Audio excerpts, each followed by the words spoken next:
Drop it.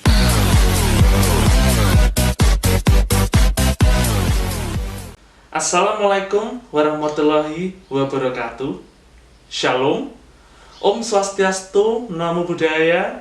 Salam kebajikan. Tetap sehat, tetap semangat. Mari kita senantiasa berkarya, kita senantiasa belajar, kita senantiasa mencari ilmu, sekalipun kita masih dalam situasi pandemi. Mungkin di beberapa daerah telah menerapkan new normal. Namun ini bukan berarti kita bisa seenaknya. Namun mari kita belajar dalam tatanan kehidupan yang baru. Kita tetap menerapkan protokol kesehatan dalam kegiatan, aktivitas, dan rutinitas kita sehari-hari.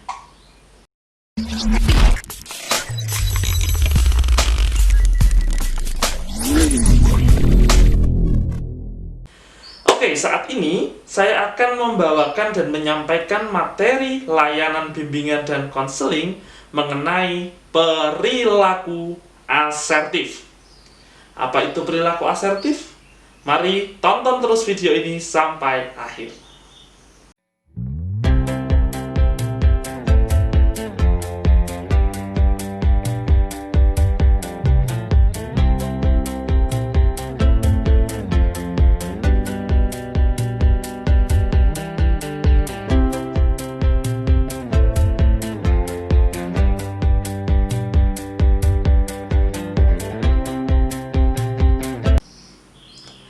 Perilaku asertif.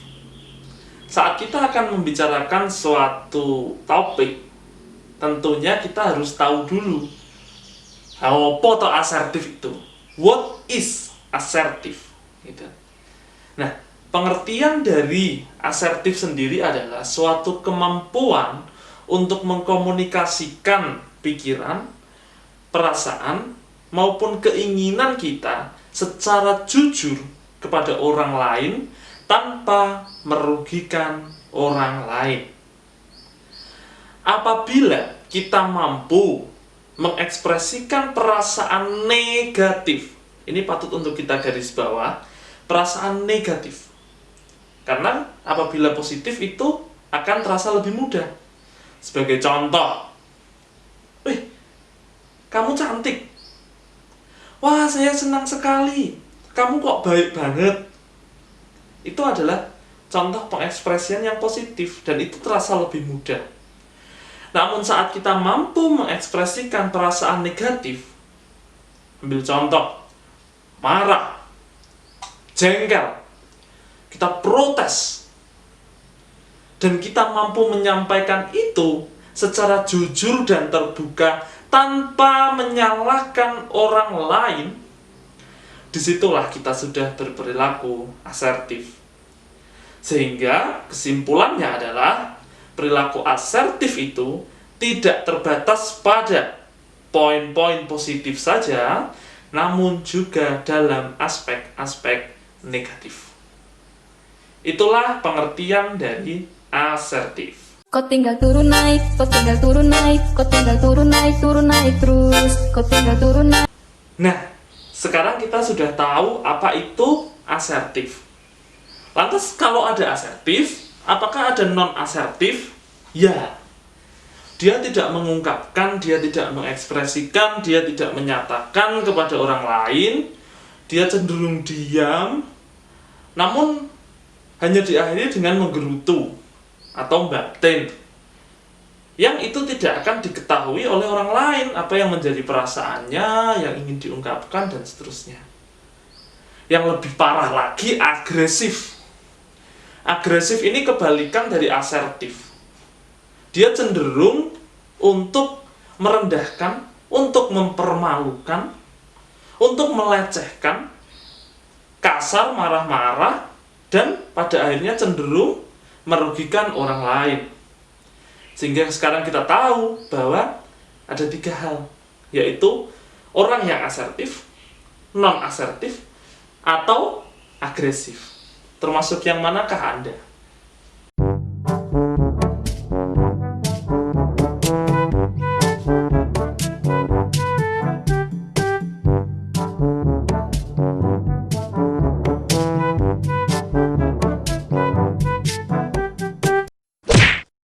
Di momen ini, tentunya kita penasaran apakah kita tergolong dalam individu yang asertif atau justru sebaliknya.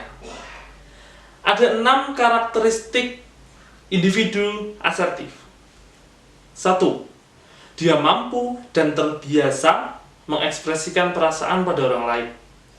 Kedua, dia meminta pertolongan pada saat membutuhkan.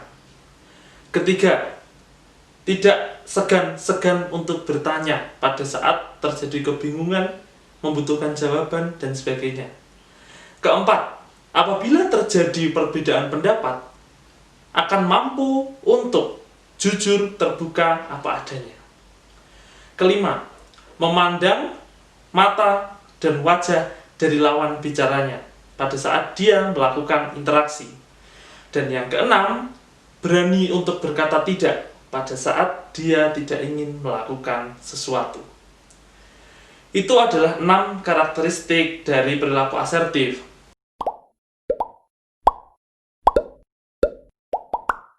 Sekarang kita akan membahas faktor yang mempengaruhi perilaku asertif.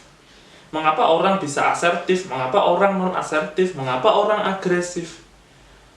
Faktor yang terbesar adalah faktor di masa kanak-kanak. Jika dia terbiasa untuk mengungkapkan perasaannya, dia biasa untuk jujur, terbuka, dia akan tumbuh menjadi dewasa yang asertif.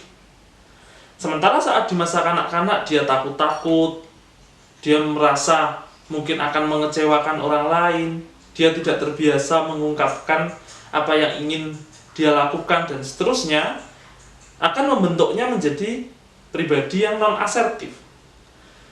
Sementara saat masa kanak-kanak, apabila dia tidak terkontrol, dia emosinya meledak-ledak, terbiasa untuk marah-marah saat keinginannya tidak terpenuhi, dan seterusnya itu, maka akan menjadi perilaku yang agresif. Dari ketiga hal inilah, pada akhirnya dapat kita simpulkan, dan dapat kita tarik satu garis merah, terdapat 3 pola interaksi.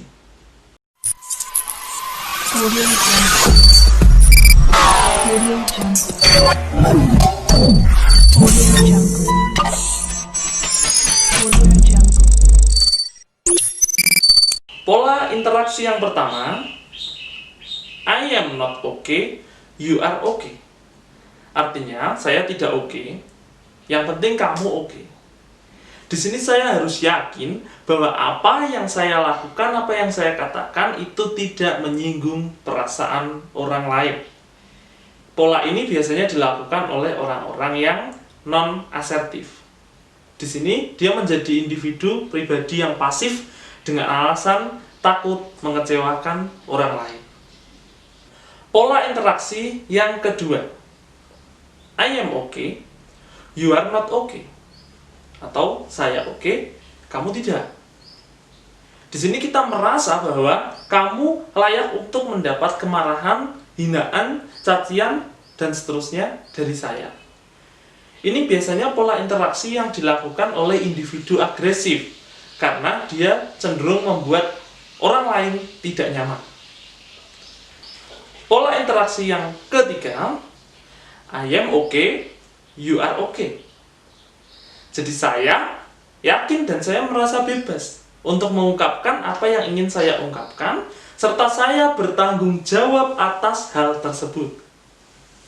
Ini biasanya dilakukan oleh orang-orang yang asertif, di mana dia secara terbuka bisa mengekspresikan tanpa dia takut akan apa yang dirasakan orang lain. Karena dia tahu dia tidak akan mengecewakan atau tidak menyinggung perasaan orang lain. Sehingga terciptalah I am okay, you are okay. Pada akhirnya, sekarang kita berpikir, apa perlunya memiliki sikap asertif? Serta apa dampak yang muncul apabila berperilaku asertif?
Demikian layanan bimbingan dan konseling dengan topik materi perilaku asertif.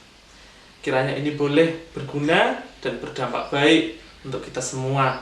Kita sudah tahu bahwa perilaku asertif adalah perilaku yang baik dan perlu untuk kita implementasikan dalam kehidupan kita sehari-hari.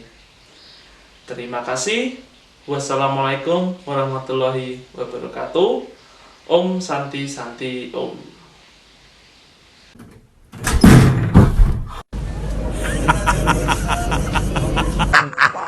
Mantap. I'm an icon, man. And my girl about a 10. I should fuck her in a Benz.